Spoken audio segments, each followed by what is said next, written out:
Hey, salut tout le monde, c'est MaxGa, j'espère que vous allez bien et aujourd'hui on se retrouve pour une nouvelle vidéo. C'est une vidéo totalement à chaud car hier j'ai pris une grosse claque dans la gueule, mais tellement violente que j'ai réfléchi au sens de la vie durant toute la soirée et peut-être même aujourd'hui. Miskin. Donc ne tardons pas plus longtemps que je vous explique tout et c'est parti.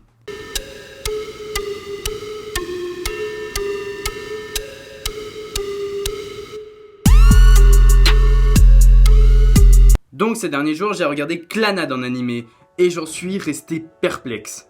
Donc Clannad est un shonen, voire même un seinen, et pas du tout un shoujo pour ceux qui le pensent, dessiné par Misaki Juri. Il faut savoir que ce manga est sorti bien après le visual novel, donc il n'y a pas vraiment de scénariste, mis à part le studio Kei. Clannad fait partie des rares mangas où l'animé est apparemment meilleur que la version papier. Mais ça, je ne peux pas vous le confirmer car je n'ai pas encore acheté les tomes, et cela ne veut pas dire que pour autant que le manga est mauvais.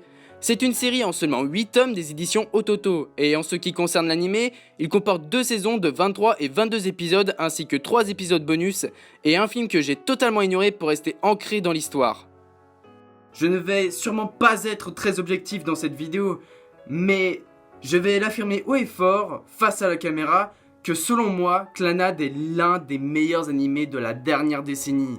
Même s'il y a des monstres durant cette période de l'animation, selon moi, Clannad n'est pas forcément le meilleur des animés, certes, mais scénaristiquement, c'est une tuerie. L'histoire nous parle de Tomoya Okazaki qui vit dans une petite ville et est en terminale. Dans son lycée, son ami Yuei Sunohara et lui-même sont considérés comme des délinquants. Un jour, alors qu'il est sur le chemin du lycée, il va croiser sous les cerisiers en fleurs Nagisa Furukawa, une jeune fille étrange en terminale elle aussi. Ils vont se parler et Tomoya apprendra que sa nouvelle camarade souhaite intégrer le club de théâtre. Problème, celui-ci n'existe plus.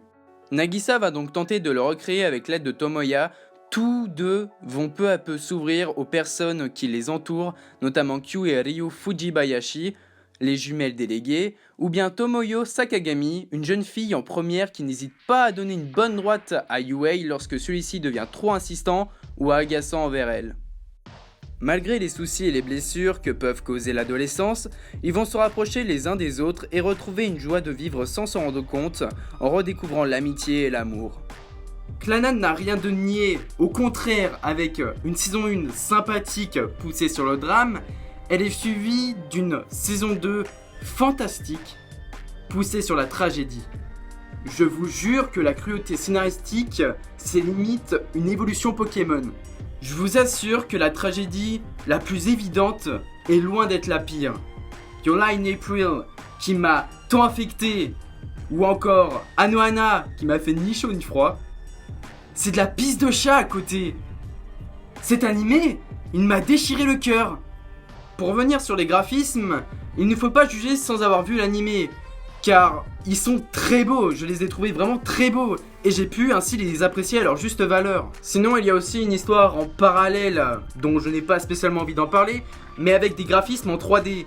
Et ces graphismes en 3D, ils sont vraiment très propres, et ils ne sont pas du tout dérangeants, j'ai pu autant les apprécier que ceux de Code Lyoko. Ensuite, qu'est-ce qui rend Clannad si spécial à mes yeux ? C'est qu'un terminal comme moi peut facilement s'identifier justement dans cette histoire qui traite de divers sujets comme la famille dans tous les sens du terme, notamment le bonheur du cocon familial, mais aussi les malheurs qui en suivent, notamment la mésentente parents-enfants. Bien évidemment, il y a la santé et son importance, c'est ce qui nous fait stresser durant l'intégralité de l'œuvre. Il y a aussi l'entrée dans la société une fois diplômé, donc c'est tout ce qui est travail, logement et tout le tralala. On peut relever la délinquance et le rejet qui en suit, car être délinquant n'a rien de cool et de stylé, car on est juste considéré comme un déchet de la société. En fait, il y a tellement de sujets abordés, notamment la mort et comment redresser la barre suite à la perte d'un proche. Et le plus important, c'est le regret qui est la source de la morale, car celle-ci signifie que même si on regrette, malgré toutes ces atrocités et toute cette tristesse, il n'y a pas réellement de mauvais choix, car certaines circonstances peuvent justement t'apporter le bonheur éternel, comme la pire des souffrances. Il n'y a pas à s'interroger sur si j'avais fait cela ou si je n'avais pas fait cela, car rien ne pourra te dire que le résultat n'est justement pas pire. J'ai tellement été atteint par Clannad que je l'ai mis sans compter dans mon top animé, car il m'a appris de ne pas juger sur les apparences, car pendant des années j'ai cru que c'était naze alors que je l'ai trouvé tout bonnement incroyable, car même le prévisible ne te laisse pas insensible. Pour cette vidéo, je tiens absolument à avoir votre ressenti sur Clannad, car je voudrais voir si désormais vous avez de l'intérêt pour ce manga, ou aussi comparer justement nos ressentis. Car cette fois-ci, au lieu de vous parler de mon avis, je vous parle avec mon cœur et avec la passion du manga. D'ailleurs, j'ai oublié de préciser que les OST sont aussi magnifiques que celles des films Ghibli. À première vue, la meilleure serait celle qui fait aussi ending de la saison 1. À première écoute, elle est nulle, mais une fois qu'on l'a écoutée plein de fois entièrement, et notamment au sein de l'animé, elle est sublime. L'un des bémols de Clannad, c'est qu'il est peut-être un petit peu sexiste, car c'est toujours la femme qui fait la bouffe, le ménage, la vaisselle. Je pense que Clannad est l'un des mangas qui nous pousse à réfléchir sur le sens de la vie, et notamment des choix à faire pour ceux qui sont encore en terminale ou étudiants et qui sont perdus dans leur vie, tout comme moi qui n'ai toujours pas trouvé de source de motivation.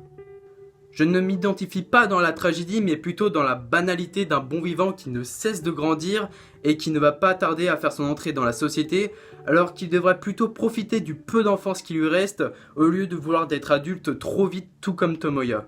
Dès que je peux, je vais aller m'acheter l'intégrale du manga. C'était MaxGa. Profitez d'un maximum de votre jeunesse ainsi que de la vie. Elle peut paraître cruelle, mais sachez que le bonheur existe, il suffit simplement de le trouver. Bye.